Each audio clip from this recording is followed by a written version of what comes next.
I'm Ryan Chilcote. Russia's been a home to me for more than 2 decades, from the fall of communism to the rise of Russia's rich. Forget the Russia you know, I'm going to show you the Russia you don't. My Russia. Ahead on the show, reversing Russia's brain drain. We found out what the country's doing to keep its tech entrepreneurs at home. We believe we are the next Apple, yes. And Kaspersky's cyber crusade. Russian software engineers are the best. And at the same time, Russian malware engineers are the best, because malware is software.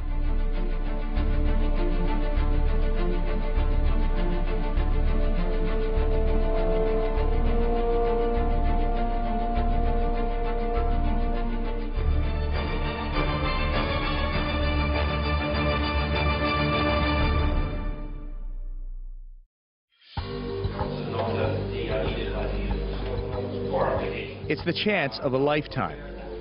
Success or failure in the balance. Writers, readers, and so on. Entrepreneurs have just 10 minutes to pitch and venture capitalists to listen, on the lookout for new startups. So the example of this infrastructure that allows us to attract people from the pressure's on. Because even the best salesman can crack.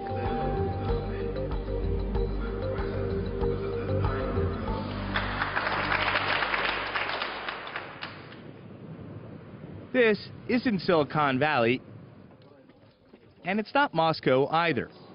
An hour-and-a-half flight from the Russian capital, investors are on a tour of Kazan. So today, about 60% of our economy is based on oil and petrochemical industries, and one of the main ideas, one of the main objectives. The regional government is pulling out all the stops and picking up the tab. Really know how to pull out the red carpet. Thank you.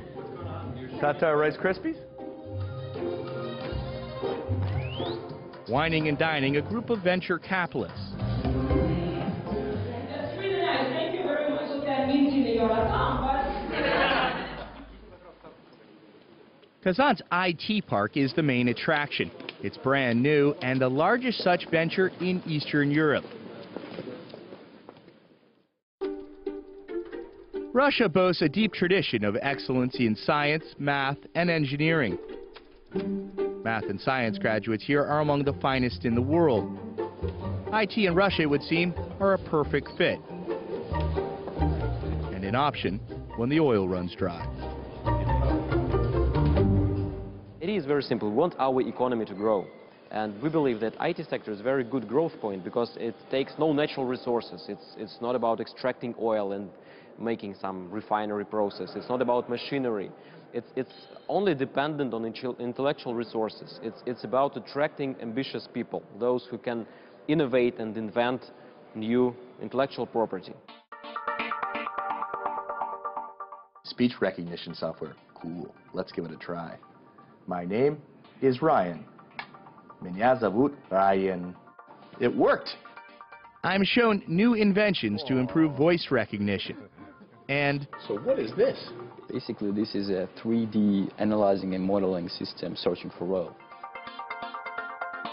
Mikhail Bizruk is showing off one of the venture capitalists' favorite gadgets. Displayer from Display and Air projects images onto a stream of vapor. How does this work? It also allows me to play Angry Birds in an entirely new way. Hey! Maybe your dream is to be king. Russia's best and brightest innovators have been leaving for the last 20 years, called the big brain drain. And the aim is to stop it.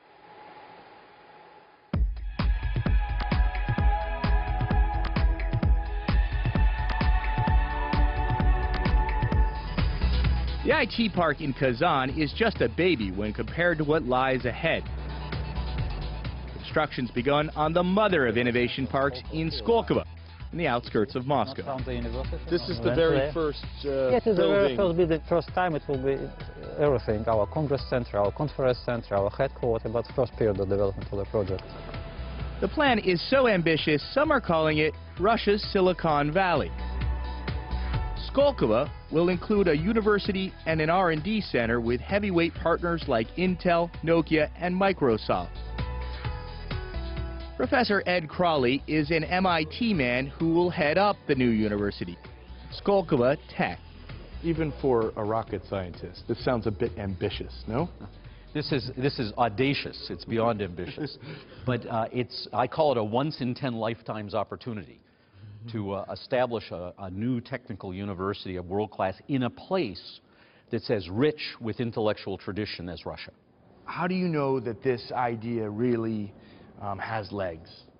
Well, it has legs because it's fundamentally the right thing to do. If you were in charge of an economy that was largely fueled by raw materials, which had a finite lifespan, you would know that really the only option is to convert to a knowledge-based and manufacturing-based economy while you still had the resources from oil. And you're convinced that Russia recognizes that they have an oil addiction problem? Absolutely. So this is a startup. You know, we're working 24/7 here to make a great university. When will you know it's a success? I have a very easy metric of that. It's the first time a student applies to MIT and Skolkovo Tech and gets in at both places and decides to come here. I'm on my way to meet a Russian who won the Nobel Prize for Physics. Only, I'm not in Russia. At least 200,000 of Russia's best minds are thought to have left the country in the 1990s, when investment in science was abandoned. For Russia to succeed, it'll have to convince people like Professor Game to trade Manchester for Moscow. When I was living in Russia, early 1990s, late 80s, there was this euphoria that everything would happen very quickly within 10, 15, 20 years. This euphoria has gone. Now we understand that it requires sort of a cultural change. It's still, there is a lot of Soviet kind of mentality in Russia. Back in Kazan, there are encouraging, tentative signs of change. Even some of my personal friends have returned from Silicon Valley back to Russia. And while I cannot say that it's a major return of talent back to Russia, but this has been happening. And the reason for that is the improvement in the quality of life. They feel that they can still be part of something big even while in Russia. They kind of feel that there is this entrepreneurial wave coming into Russia right now, and there's a lot of opportunities.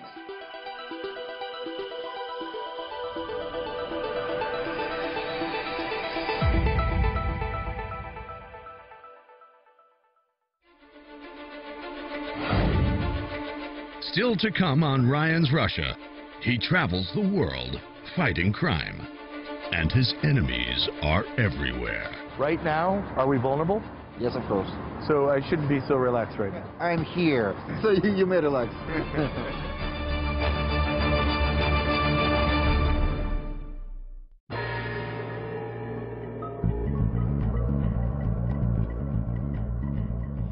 I estimate the damage because of cybercrime on their global economy could be between 100 billion to maybe $1 trillion US a year. Cyber wars and cyber terrorists, they want to damage internet infrastructure, communications, telephone, destroy power plants, turn transportation system into chaos. We live in a world controlled by computers. But what if the computers themselves were destroyed? I'm afraid there are very bad scenarios are possible. What if the lights went out?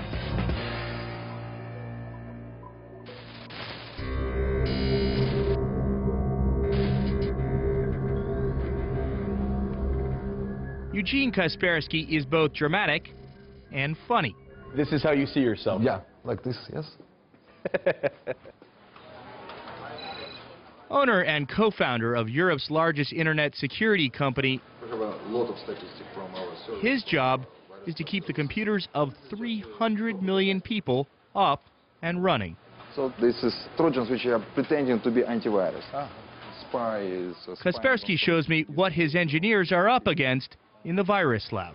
You run it, it doesn't damage the system, but reports, okay, so your system is infected. Now pay money to disinfect. You pay money, you download a fake cleaner. It reports, okay, now it's clean.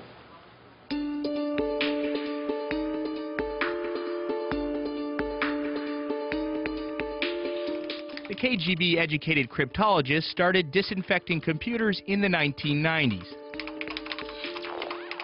Back then, one new virus was generated every hour. Today, it's one a second. So what's he working on? In this case, this is a ransomware. The malware which encrypts the files on the disk and displays a message, pay money to decrypt it or pay money to unlock your system. That happens. Yes, and people pay because they don't know what to do. But in 2010, Kaspersky saw something that made ransomware look like child's play.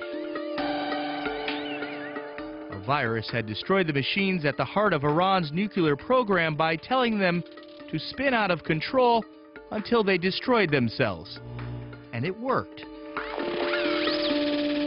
The virus was called Stuxnet. The Stuxnet attack on Iran, to you, spelled the dawn of a really new problem. To be honest, we were waiting for some kind of that attack for years. Because the idea of cyber attacks, like cyber terrorist attacks or cyber weapon, it came to the mind of security experts years before it happened. And you studied the attack on Iran? Yes. There was a group of my engineers, 3 to 5 of them, and they were working for 2 or 3 months to analyze, to complete the analysis, to understand what's that, to open all the hidden doors in this malware because it's extremely complicated. How big of an effort do you think it took to make that virus, that malware?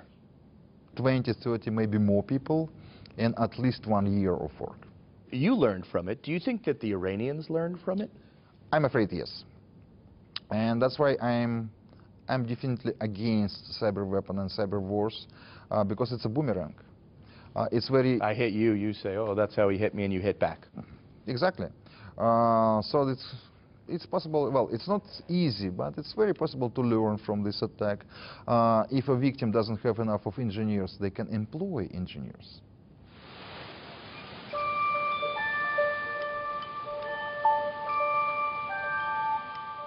Worth an estimated $800 million, Kaspersky can afford to put his feet up. But he does very little of that. Instead, he travels the world sounding the alarm on cyber warfare. Anywhere he can get an audience. Internet Interpol, international cooperation. Like this Internet Security Summit he sponsors in Cancun, Mexico. To trace the bad guys.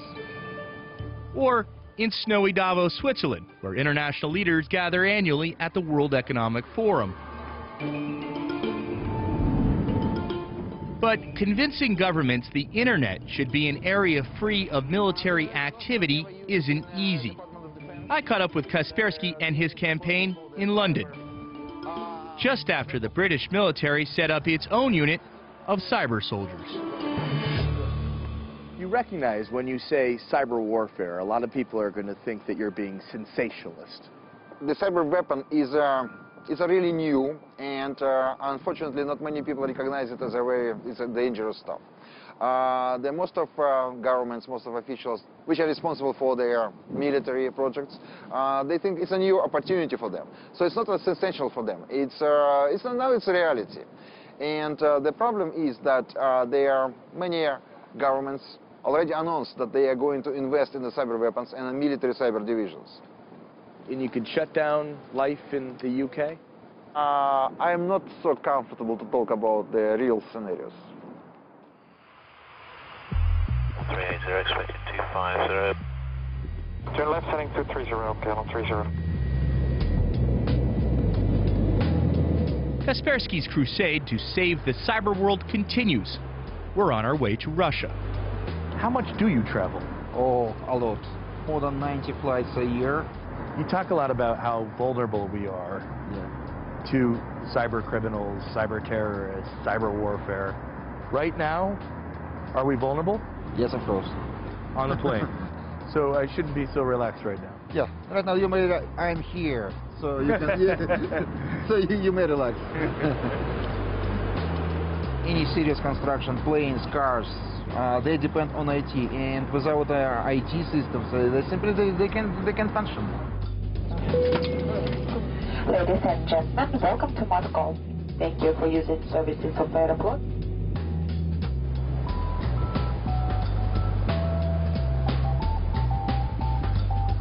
Kaspersky, I am learning, sees risk everywhere. Even riding in the car with bodyguards. I'm paranoid. Talking about security, I'm paranoid. So when I'm in the car, I also think about computers in the car. How do they behave? Is there any mistakes in security architecture of the cars? Transportation is maybe future targets of cyber attacks.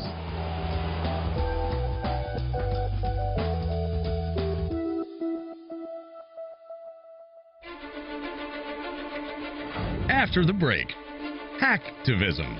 We just got news from China, India, and Japan that they announced that they are going to recruit cyber armies.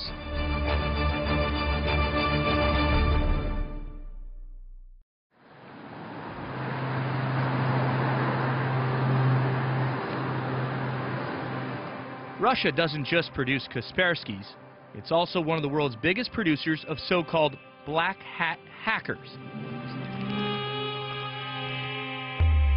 Industry lingo for hackers who work on the dark side, opposed to the more benign white hat hackers. Russian cyber criminals, I think that they are more professional. Russian criminal malware is more complicated, simply because the Russian technical education system works very well. Russian software engineers are the best. And at the same time, Russian malware engineers are the best, because malware is software. Russia's law enforcement agencies gave us this video of their raids on suspected hacking operations in Moscow. He, the police say, was stealing money from banks. In one hideout, the police find flyers advertising services like hacking into other people's accounts, so-called DDoS attacks that shut down websites. The operation looks impressive, but observers say few get caught. There are so many hackers in Russia, there's even a Russian language magazine called Haka, with a circulation of more than 200,000. Your magazine is for hackers. Yeah, the Hacker magazine, of course, it's for hackers, but we are making here White Hat magazine for people who are deeply interested in programming, creating software. You can't be 100% certain that a black hat... Well, of course, there are a lot of black hat hackers reading our magazine. It doesn't matter. The main value is technical articles, and we share these knowledges with people. How do they use it? It's their own responsibility. Why are there so many good Russian hackers? I think it's economical reason. Working on the field of cybercrime, you can earn $1 million, $2 million just for 1 year, for example.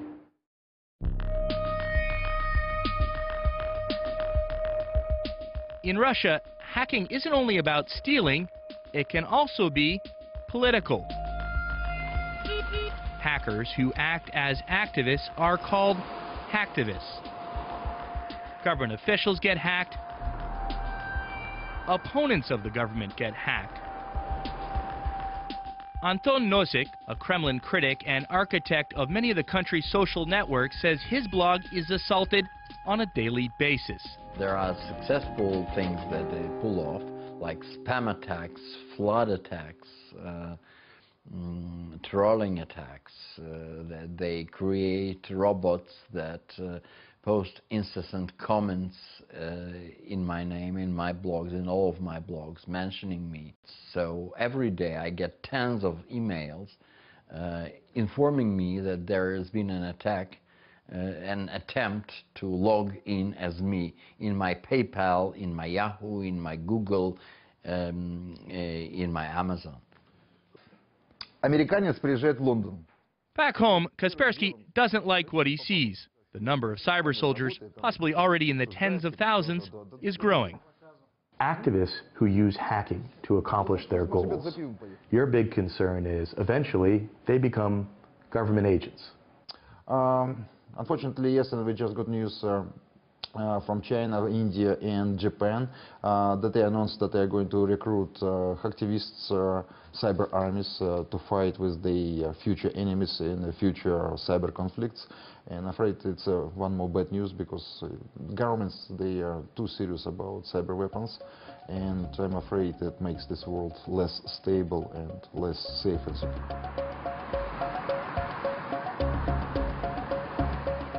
I get the sense that for you this is about more than business, that fighting cybercrime is personal. Yes. My goal, the target of my life is to make this world, the internet world, the digital world more clean, more secure.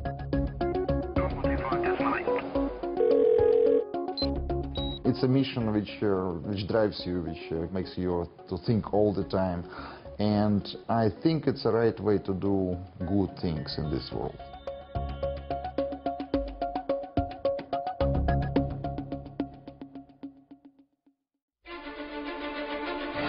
Next week on Ryan's Russia, culture.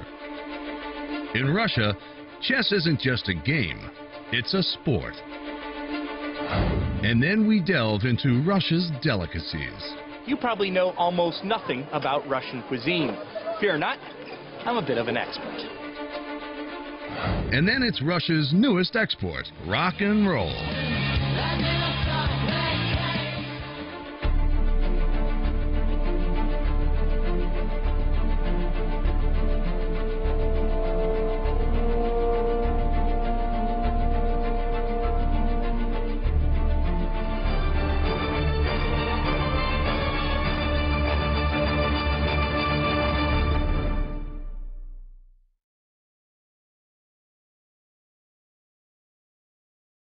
Of a lifetime. Success or failure in the balance. Writers, readers, and so on. Entrepreneurs have just 10 minutes to pitch and venture capitalists to listen, on the lookout for new startups. So the example of this infrastructure that allows us to attract people from the pressure's on. Because even the best salesman can crack.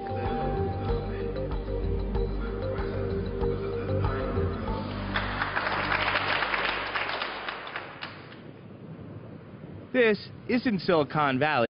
I'm Ryan Chilcote. Russia's been a home to me for more than 2 decades, from the fall of communism to the rise of Russia's rich.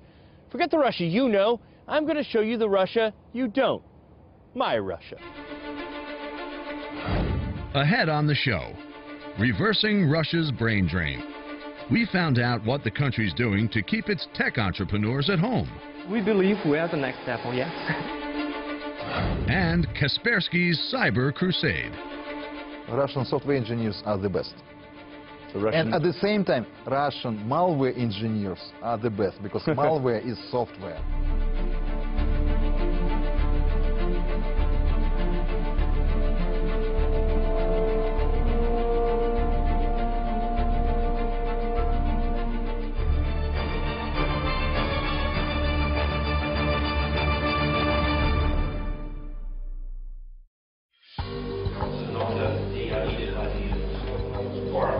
It's the chance, and it's not Moscow either. An hour-and-a-half flight from the Russian capital, investors are on a tour of Kazan. So today, about 60% of our economy is based on oil and petrochemical industries, and one of the main ideas, one of the main objectives. The regional government is pulling out all the stops and picking up the tab. Really know how to pull out the red carpet. Thank you. Tatar Rice Krispies? Wining and dining a group of venture capitalists. That's really nice. Thank you very much. That means you know Kazan's IT park is the main attraction. It's brand new and the largest such venture in Eastern Europe. Russia boasts a deep tradition of excellency in science, math, and engineering. Math and science graduates here are among the finest in the world.